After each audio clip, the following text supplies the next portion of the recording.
Time now for the Educated Retirement Show with your host, Jay Kaplan. Jay discusses reverse mortgages and can answer your questions at 951-922-3532. Call lines are open at 951-922-3532. And now here's Jay.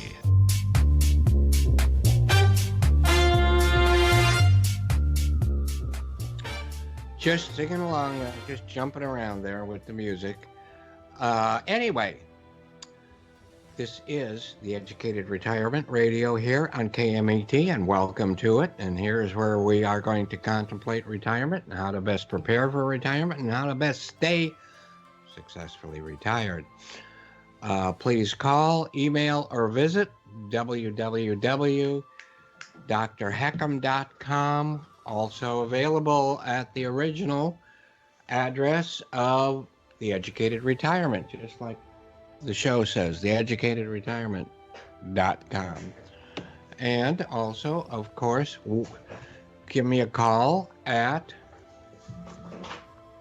866-955-2233. That's 866-955-2233.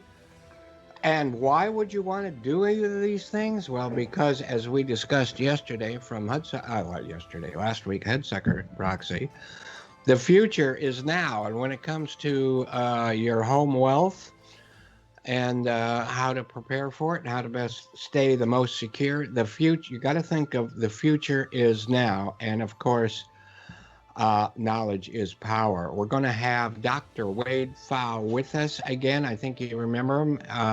He is who I call Mr. Retirement when it comes to anything financial and probably a whole lot more. Because as you and I both know, if you're anywhere near as old as I am, retirement is a lot more than just money. It's a whole mental thing. And yeah, we still have our mental things. And my day job is at the Loan Source, NMLS number 384565, Department of Real Estate, 792-630. And today is International Typing Day. So I can't tell you too much about that, but see that is one cool looking typewriter. And I got that only because of the movie Naked Lunch. And if you're as old as I am, you do remember, and well, not even that old, but you'll remember the Beat Generation from the 50s and Burroughs' book called Naked Lunch, which was later turned into a film of the same name by David Cronenberg. And that's where these, typewriters would fight each other and talk. You know, they would talk with the person typing about. But anyway, it's also National English Toffee Day. And as you know, we believe in challenging the status quo. Famous people's birthdays today. Now, this one turned out to be a lot more interesting than I thought. And today is Milton Sutman's birthday. Milton, known as Soupy Sales, was born in 1926 and left us in 2009. And there he is. So, most of us know what that picture looks like and know who he is. But, he's an American comedian, actor, radio and television personality, and jazz aficionado, which I consider myself to be also, but he's best known for his television show, Lunch with Soupy Sales, from 1953 to 1966. So that was around a while. And another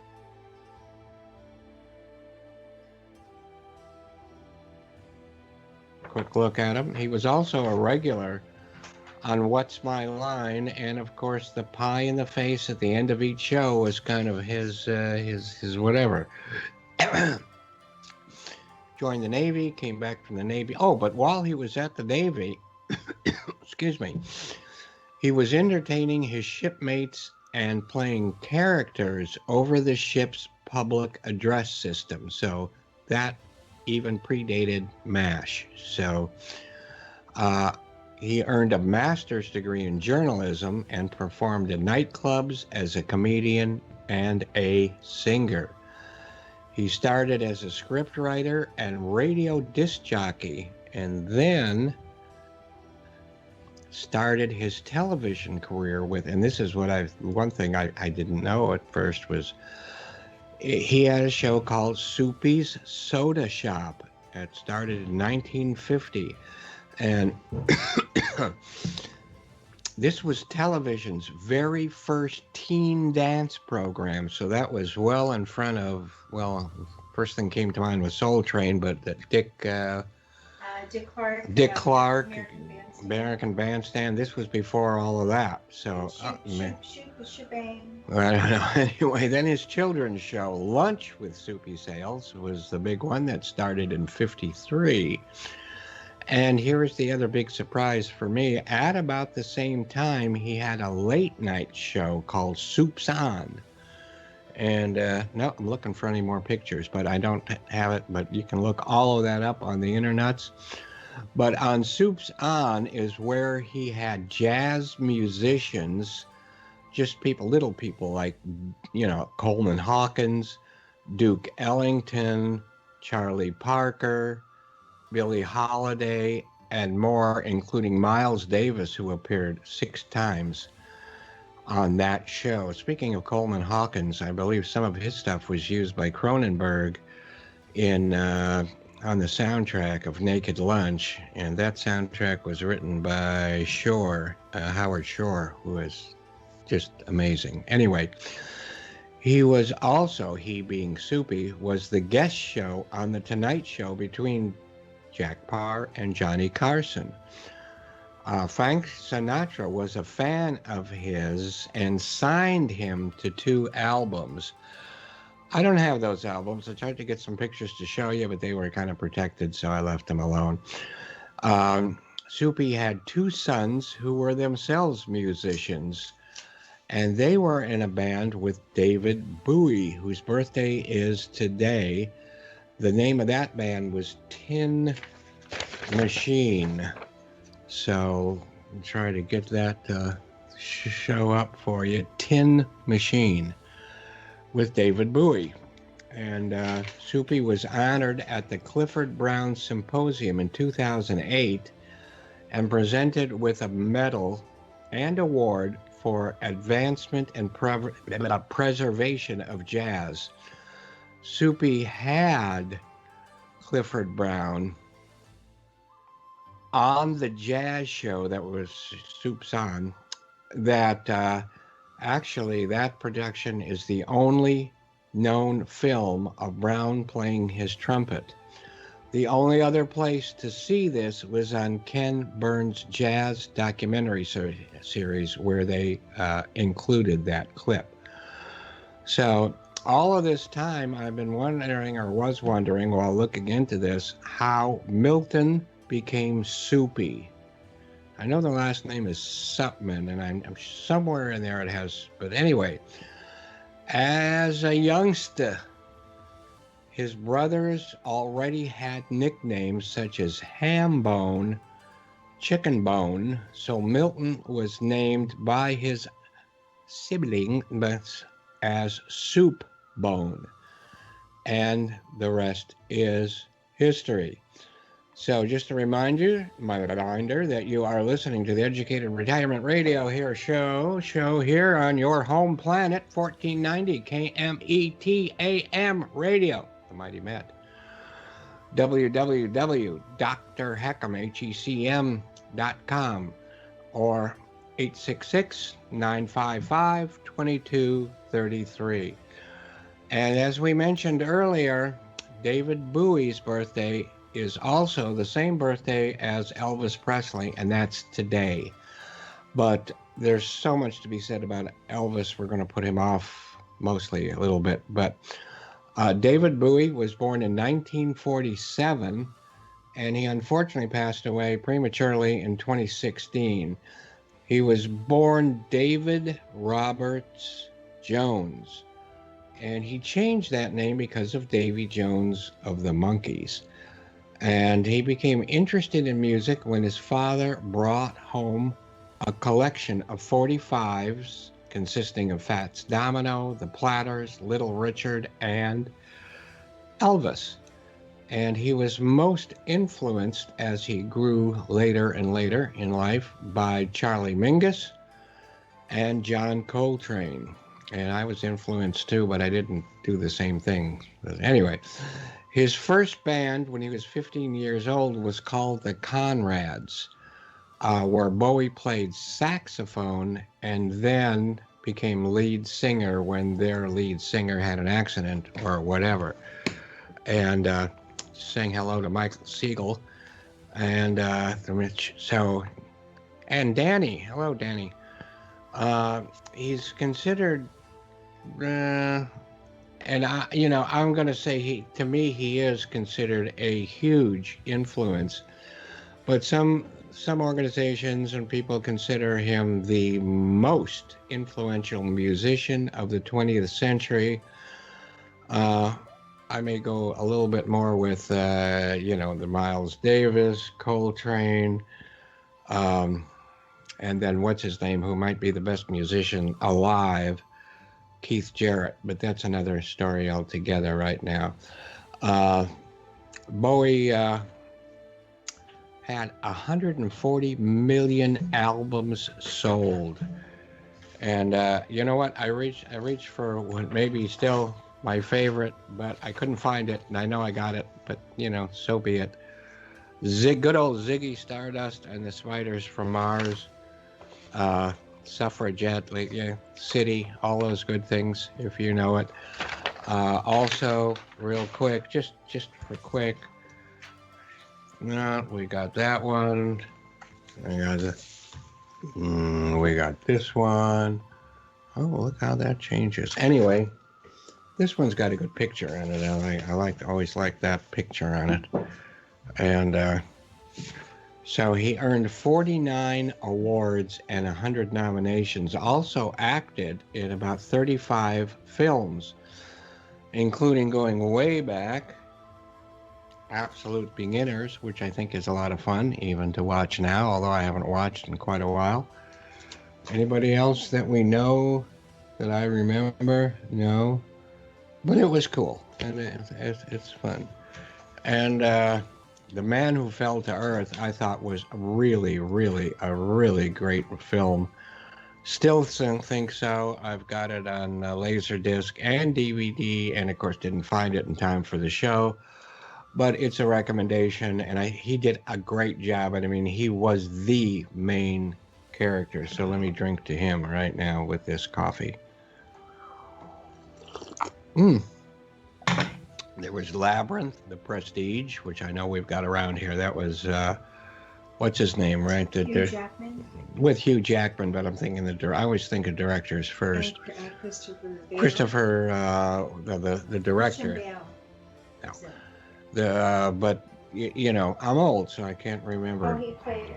But Tesla. But in that movie, now I'm trying to think of the director, Kathleen, and the guy that just came out with Tenet and Christopher Nolan. Christopher Nolan, thank you. But he played Tesla against the horrible Thomas Edison, which I thought was great to bring out the truth about Thomas Edison. But I think that David Bowie had a real inkling and want to be Tesla in a lot of different ways.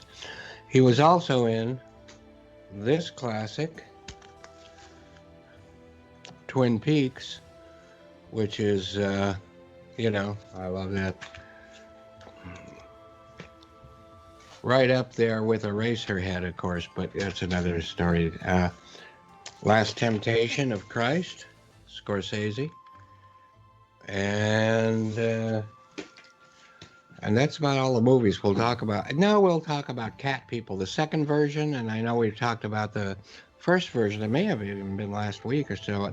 We talked about Jacques Tourneur and showing monsters on screen in relation to Val Lewton and the films there. But anyway, Stephen Hawking was also born on this day. And he was born 1942, and he left us in 1918. No, I don't think so. That would be a good trick, wouldn't it? How about he left us in 2018? He was it's almost as if you're talking about these people we were talking about today. It's hard to talk about them in the past tense because they're so much alive with us. Theoretical physicist and author who defied the odds to become one of the most famous scientists in history, winning over 40 prestigious awards, including the Presidential Medal of Freedom in 2009. And when President Obama presented that medal and award to him, President Obama said this: "From his wheelchair, he has led us on a journey to the farthest and strangest reaches of the cosmos. In so doing, he has stirred our imagination and has showed us the power of the human spirit here on Earth." So that's what President Obama said regarding Hawking's. His disease, ALS, or sometimes referred to as Lou Gehrig's disease, has been considered a death sentence, and instead he lived an additional 55 years to a decent age. That in itself is yet another example of a great human spirit. The movie, The Theory of Everything is, well, it's still, that theory is still being looked at today, and we can get into string theory, M theory, and all those other quantum things, but no pun intended, but that's kind of an entanglement we don't want right now. Here is just a cover of the music, which is a 2-record set by one of my all-time favorite musicians who has unfortunately passed away. But Johan Johansson, who also did a lot of things that were not film related, but certainly did do The Arrival, and I think he would have been in line for for Dune here, or the second Blade Runner, but he passed away. Honorable mentions today: Yvette Mimieux, she was born in 1942. And we talked about, and I'm showing this only because I love the visual of that. She was in the Time Machine. And I did see her in person not that long ago, maybe 55 years ago or so, at the, the Regency Theater in Westwood. And I think you could hardly see her. She was so small. It's also the birthday of Elvis, believe it or not, 1935. To 1967, 57. I don't know. You know what? I screwed up. You know what? I screwed up because I guess I don't know whether he's still alive or not. He has left the building. But you know what? Everybody says so many people say he's still alive. He may be living on Mars or who knows what else, but we'll have to review more of him on another time, except I do want to show something really cool that I got, and kind of, this looks like a record, doesn't it? Whoops, it's not. It's got stamps, see? I may be upside down, but who cares here? We've got, I'm not sure what that is, but we don't have, but I'll show you what's really nice here.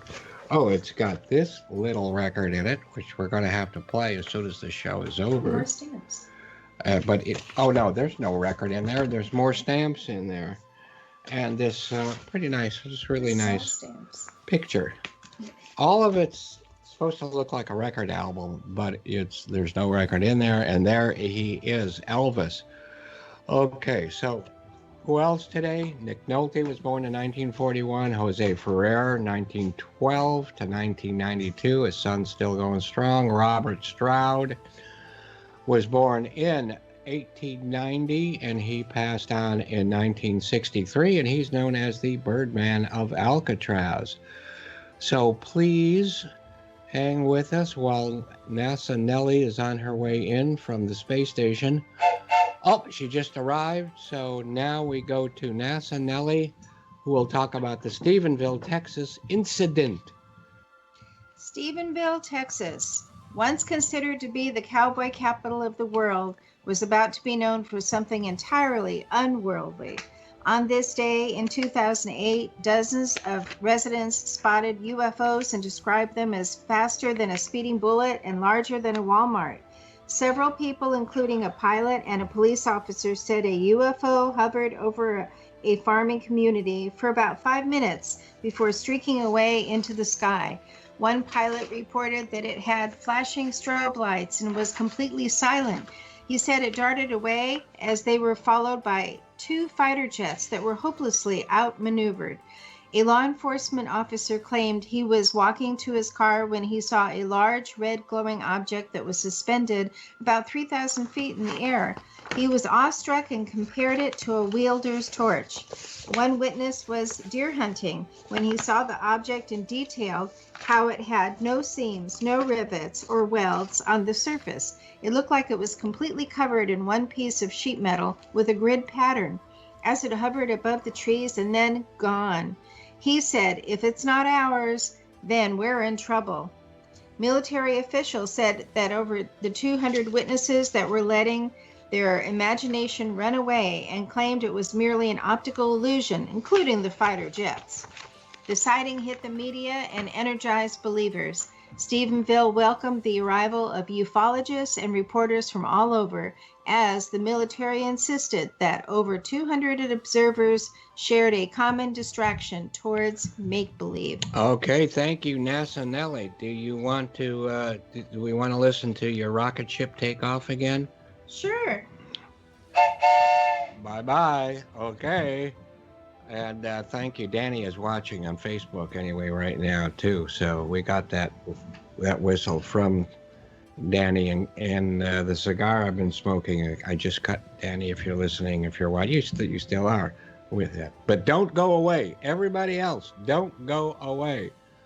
Dr. Wade Pfau will be with us in just a couple of minutes, and he's very important to all of us. Take care. Stay there.